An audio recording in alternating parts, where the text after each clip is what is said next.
So yeah, look, I guess this is just more kind of like a high level overview. The market has been pretty tough. I think we can all kind of agree that. Zooming out a little bit, kind of in the last 12 months to say, there's been a lot of restructures, right? There's been a lot of redundancies and there's been a lot of burnout at the moment. So there has been quite a bit of uncertainty in the market in the last 12 months. That's pretty reflective of our job fill ratio. We're actually usually sit a bit lower than that. This is across the board, across all areas. So we usually sit about 1.6, I think 1.7. We're now at about 1.9, which basically kind of means every two jobs we traditionally fill one. That's just like sticky vacancies, declining agency revenue. Cost is the kind of buzzword at the moment, as everyone's probably aware. So, I know a lot of people are kind of struggling potentially with finding roles at the moment. It's nothing personal. It is just the market at the moment. But look, there is definitely light at the end of the tunnel. I think IT hires will always be impacted by the economic shifts. So like the unemployment side of things, it has kind of crept up a little bit. I think last year it was at 4.1, last year. And now it's kind of sitting at about 4.2, 4.25 currently. However, having said that, the rate cuts that RBA did in February, May definitely kind of improved the confidence. A lot more budgets were injected in that. A lot more projects were getting signed off. So we were seeing kind of a bit of a slight rise in vacancies coming through at the moment. Other signs of like recovery, like I said, like it's investment in critical roles. That was like around like November time, whether that was people just doing the December to December calendar and they kind of had to get things done towards the end of the year, which tends to usually happen. We've either had a very flat November, December or an incredibly busy one. It seemed to be a lot busier around that time. Sort of looking more recent times, things are normalizing a little bit. There's a bit more stable hiring. That confidence, like I said, with the RBA cuts has kind of come in. So our job to fill ratio is actually getting better. So we're seeing a lot more, successful kind of fill rates off the back of that. And I think Joe's going to take you through the project side of things. Yeah. So look, before we get onto that, if anybody's got any questions around kind of that overview that we just mentioned there, do give us a shout, be hand up, but in, interrupt us, do what you need to do. But after the end of each section, we'll make sure that you've got ample opportunity to ask fire any questions at us. And look, like we said, might not be able to answer every single one of them today, but where we can't, we'll signpost you after this session to exactly who can help you out. So look, we'll get stuck in. So first of all, look, we're looking at the project delivery and change management. So in terms of how we're going to do this, we're going to talk about the last quarter first, and then we're going to look ahead to the next quarter. So project delivery and change management. So quite an interesting space at the moment, really. I think traditionally, well, over the past couple of years, there's been less and less roles in and around this transformation space for obvious reasons. COVID hit, less transformation going on in general. But the good news is more projects are being submitted and approved that we're seeing, which is reflecting kind of growing confidence in the market for sure. Now, in terms of what some of those transformation programs are looking like at the moment, there is a big shift, obviously, into AI, into your cyber, into your digital kind of roles. For, again, really obvious reasons. There's a lot more onus being put on the importance of AI and automation within a lot of our clients. But at the same time, we need good project managers, program managers, and all the others to come and deliver those through.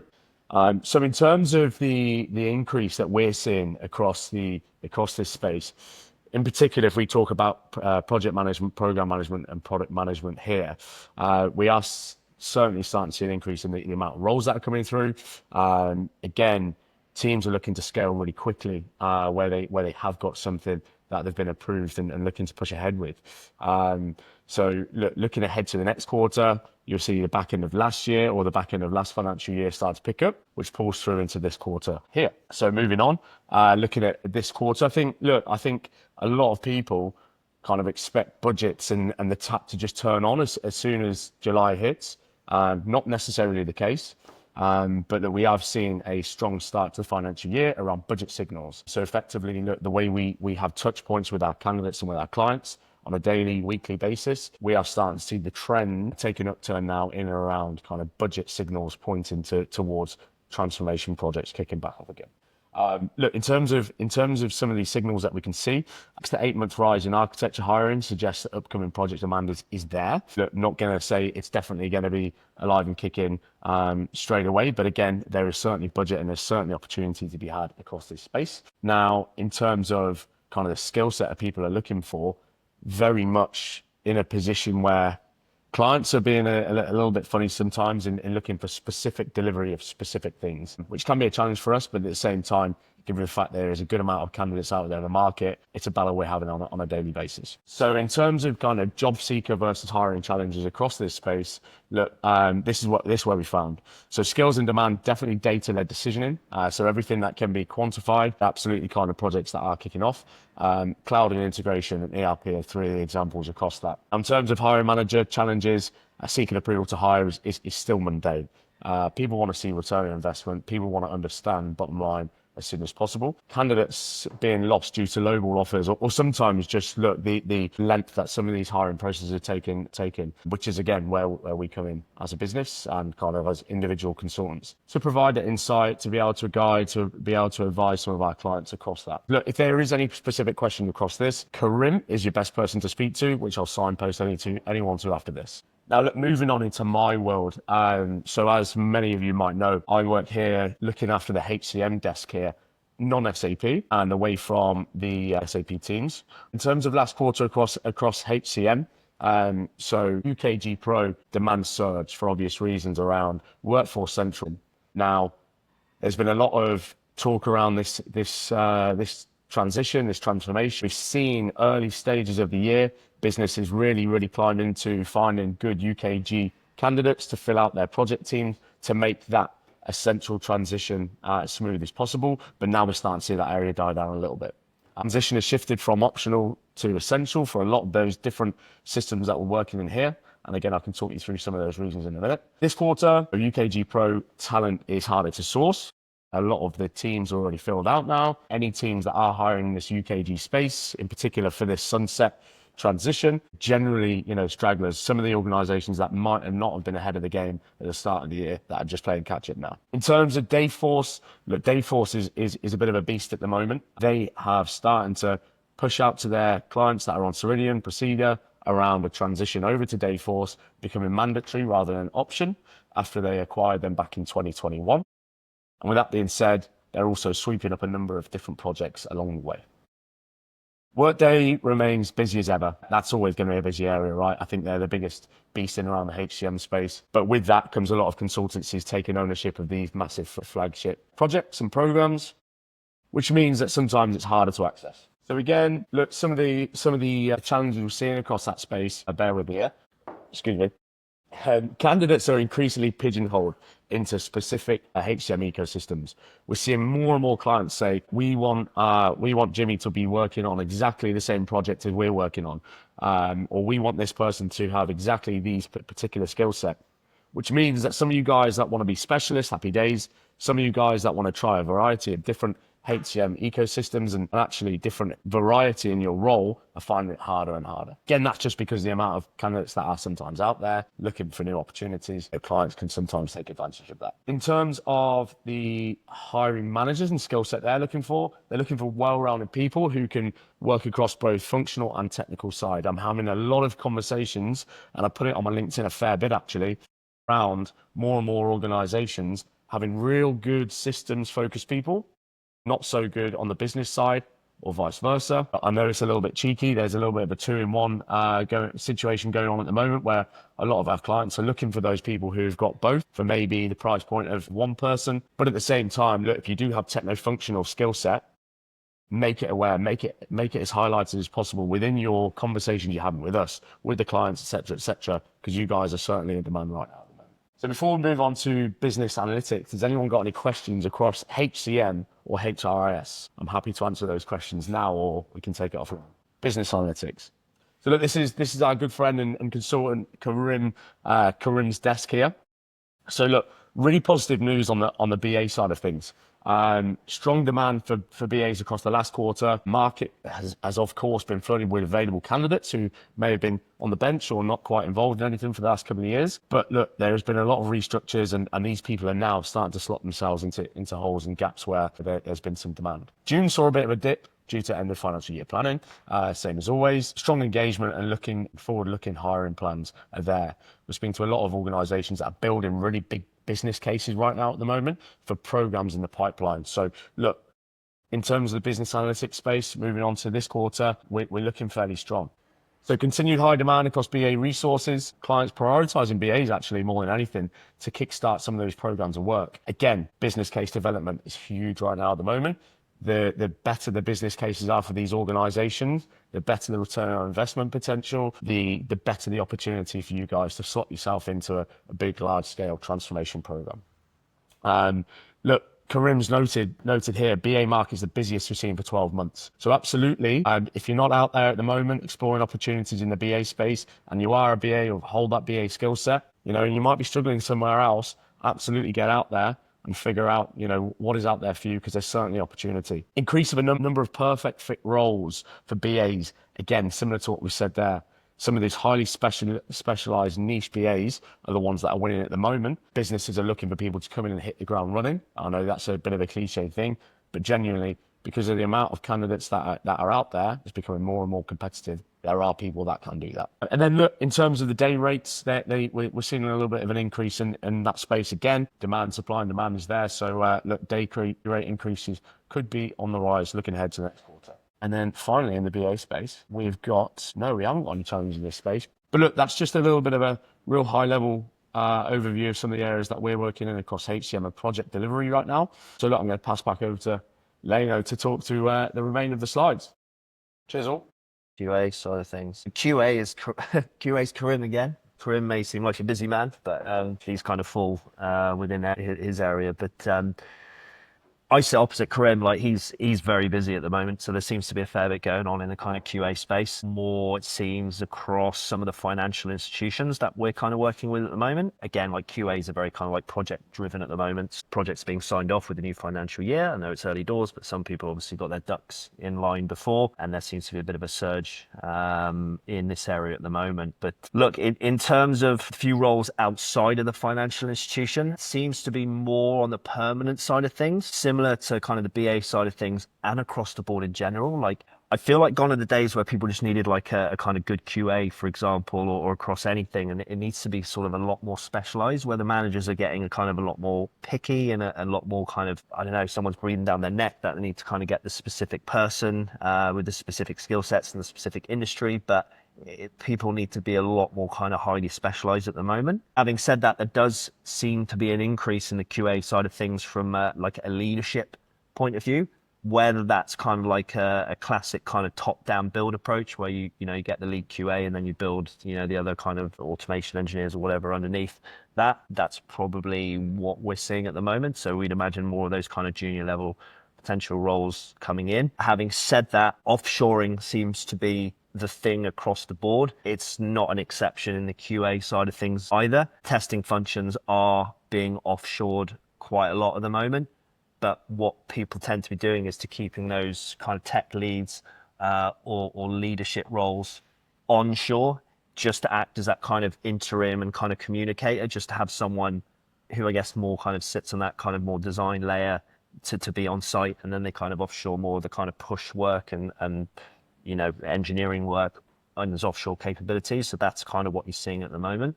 from my understanding. The development and testing is a big one at the moment. So testing engineers who have a strong understanding of those development concepts as well is a big one. And also the kind of ETL data testing is one that we're seeing an increased demand in, both from like an advertisement point of view and a demand point of view from some of our clients that kind of calling in to him just surrounding that. So DevOps, cloud, and SRE, I guess this is a biggie. I mean, cloud is definitely the buzzword everywhere at the moment. I think we can all kind of agree on that. Cloud is being implemented in any kind of capacity whatsoever, along with data. Those are, I would say, probably our two strongest like areas right now that I'm seeing. Financial year did close on a high. Just to backtrack there, Agla is our lady who does the cloud side of things. Happy to share her details off the back of this. So if you've got any specific kind of cloud questions, SRE, DevOps, you can fire her a message and she'll be able to help out. But I just had a quick sit down with her this morning just to run through a few things, and these are kind of some of the key points she highlighted to me. As I said, there's a huge surge that's going on in that space at the moment. So a lot of the hiring managers, platform managers, from engineering managers, head of platforms,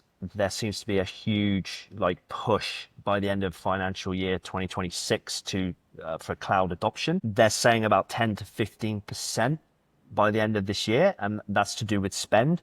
Naturally, if there's more spend, there's going to be more headcount approved in that. And that's just simply because of the drive in the cloud environment at the moment. But SRE seems to be a big one for Agile at the moment, more so again in those kind of larger kind of financial institutions. But this is simply as they move away more from like the manual side of things, like the manual operation side of things. So the SRE with that development piece as well is kind of crucial. So you can work sort of both ends of that life cycle.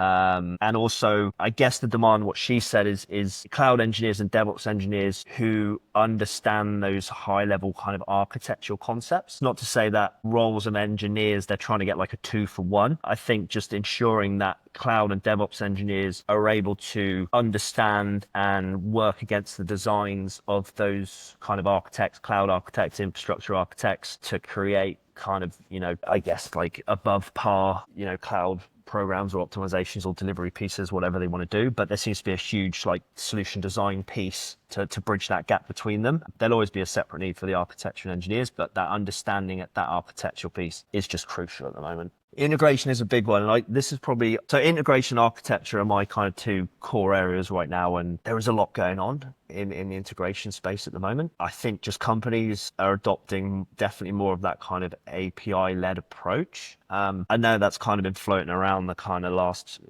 couple of years, but I think now is definitely more prevalent than ever. So I do a lot with your classic kind of iPaaS tooling systems, right? So you can see there like the MuleSoft, Azure integration and Boomi are the kind of core fundamentals. They're the big kind of market leaders at the moment. And I get a lot of questions from people in those areas being like, I'm looking for this, but I can't find this. And I'm noticing this, kind of what do I do? Like, if I was to, I guess if you put a gun to my head and I was to rank them, Azure integration is number one at the moment. Every place that I seem to be speaking to is implementing Azure integration in some capacity. That's, the logic apps and all of those sort of Azure fundamental pieces, whether that's looking for people from like those full stack .NET capabilities where you have the RESTful API web service integration and then you kind of hook the tooling systems onto that. That seems to be a big one at the moment.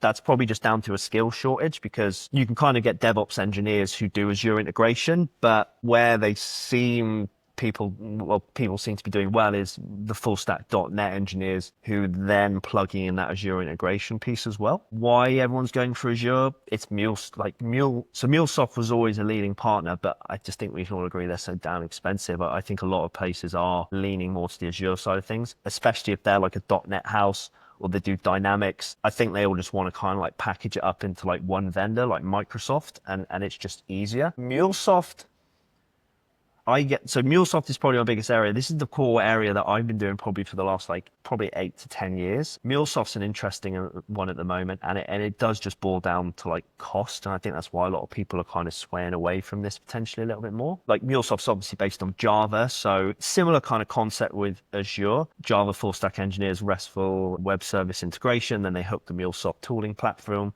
That's what a lot of people look for, more in that kind of junior to mid level. So any kind of Java engineers who want to get into integration, just lock in the RESTful API side of things and then just hook the MuleSoft tooling system on that. And that'll just make you a very sort of well-rounded sort of integration engineer. But I think anyone who does MuleSoft, and I get this asked all the time, should I upskill in Azure? Should I upskill, in Azure integration? And I think the answer is like, yes. I work with a lot of companies at the moment who look for more kind of holistic API integration professionals who aren't pigeonholed into one. Now, admittedly, I work more in the consultancy space. It is kind of a big area of mine. So that's very kind of client driven. But I think try not to pigeonhole yourself too much into one specific integration platform. Now, that can be as simple as just getting self-taught and then just getting certifications. That's enough in this instance. But like integration is, it's sticky at the moment. It comes in peaks and troughs. It's rising at the moment, but I think it's rising more in the direction of Azure integration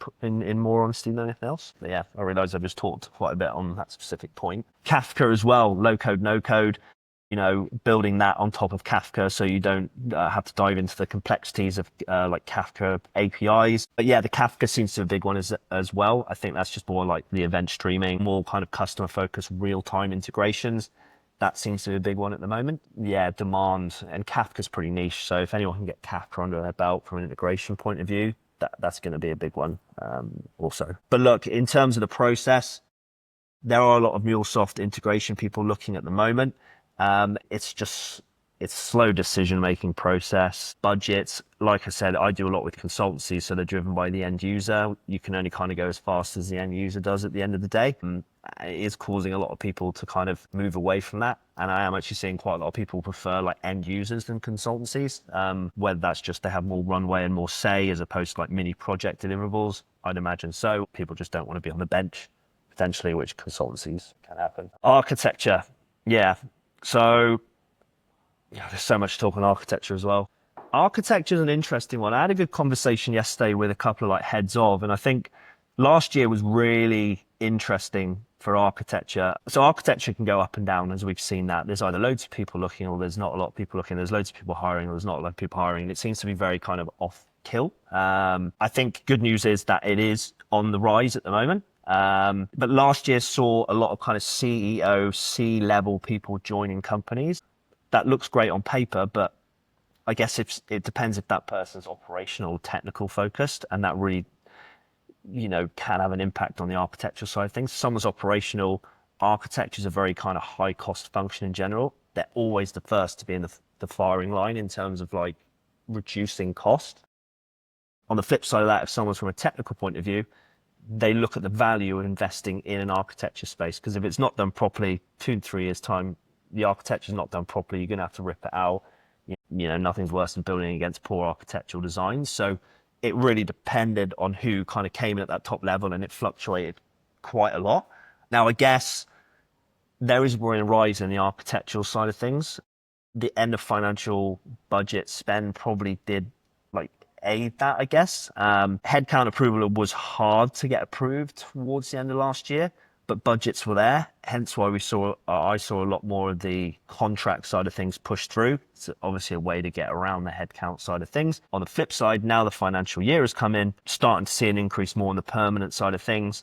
Heads of chief architects have put in their resourcing plan. They're getting approval. They're getting headcount. Naturally, they're the first ones. Typically, if a project gets signed off, they want to get their headcount in first, because people can be a little bit more frivolous with the budget at the beginning of the year than they are at the end. So the architecture is usually one that kind of gets pushed in first. So I guess what the area I'm seeing at the moment seems to that I'm getting a lot of roles in the customer side of things. Now, I don't know if this is just because I just seem to be gravitating towards this, but I guess the event-driven architecture side of things is a big focus for a lot of people at the moment. That obviously plays pretty well in the customer side of things, whether that's like a logging and monitoring uplift program, or a customer billing uplift program, or a monolith like upgrade, like transformation, whatever it will be.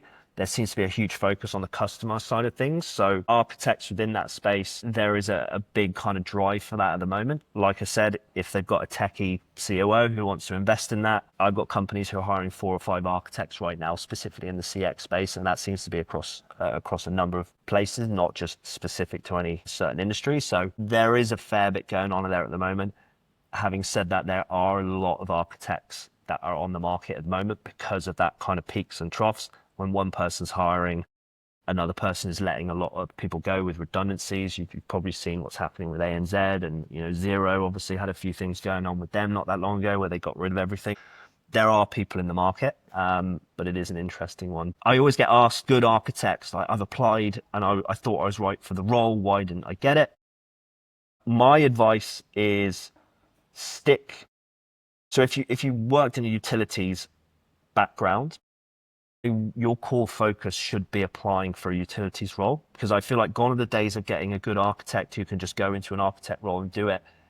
Managers are getting a lot more fussy on the specifics of people working in that like specialist area, and it will say nice to have working in utilities, but I would take that as a pinch of salt. They want someone from like a utilities background per se. So when applying for jobs, I think any job or sector you've worked in the last 5 years, I would look at that and focus on applying specifically to those jobs and just emphasize that you have knowledge, because companies want you to be able to speak the lingo, not the tech lingo. That's obviously a part of it, but the actual environment lingo of like, what does this look like? When we're talking about billing and monitoring, what does that look like? If you're talking about insurance, this claims, do you understand it? Because they just don't have time to just upskill people at the moment. So that would be my kind of advice to anyone kind of looking in that area. at the moment. And final thoughts. Yeah, there's a lot going on there. I've got a really dry mouth. So look, interest rate cuts, easing inflations have boosted consumer confidence. The market is picking up. Last year was crap. I think we can all agree on that. But things are picking up, and we're seeing this across the board. We're having month-on-month sort of success with building out client teams. The overall kind of hiring trends at the moment. We haven't really touched on anything in SAP because that's a different webinar.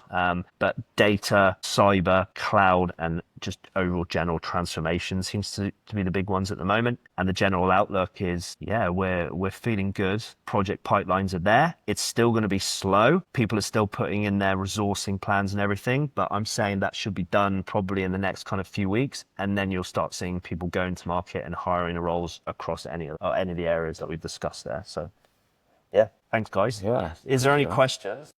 Yeah, we'll go to the ones in the chat first. And then look, sorry, we've crept over there. There was a lot we've crammed in, but if there's any specifics you want from us, you know exactly where we are. We're pretty active on LinkedIn, and you probably got our email addresses there too. So more than happy to answer anyone's call or pick up the phone to us. We're always here. So we'll go to Rob. Great news, you answer your question. Happy days. But Simran, so industry, which is currently hiring more project managers. If I'm honest with you, it all depends on who's got the best business case for that specific transformation. I talk about business cases a lot. That's because all of our clients that we're speaking to are being absolutely hounded by bottom line and return on investment. So look, I know this sounds like a really generic answer, but obviously there is the usual organizations where there's reg changes and stuff like that, where industries there's always transformation going on. But outside that, all depends on business cases being put through and how strong they are for transformation. So my short answer for that is a lot of different industries. We've seen a lot of still mergers and acquisitions going on, so keep your eyes out for those.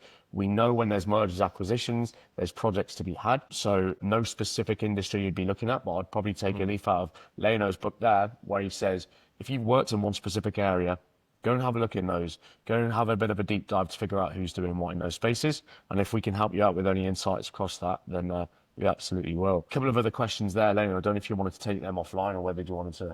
Yeah, tomorrow I'll take you offline and answer that question if you want. I'll ping you a note after this, just because I've done little bits with full stack engineers, but I wouldn't say I was a guru, but I've a place to help a few people in my time. Ravi's got a good question. So like I get asked this a lot, and it's an interesting one, and I guess it's easier said than done. The ideal situation would be someone who is migrating from Mule to Azure as a project would be. So a lot of companies at the moment, like I said, are moving from MuleSoft to Azure. Now, a lot of places need is people who understand MuleSoft so they can kind of rip it up and then put it into like the Azure, integration platform as a service.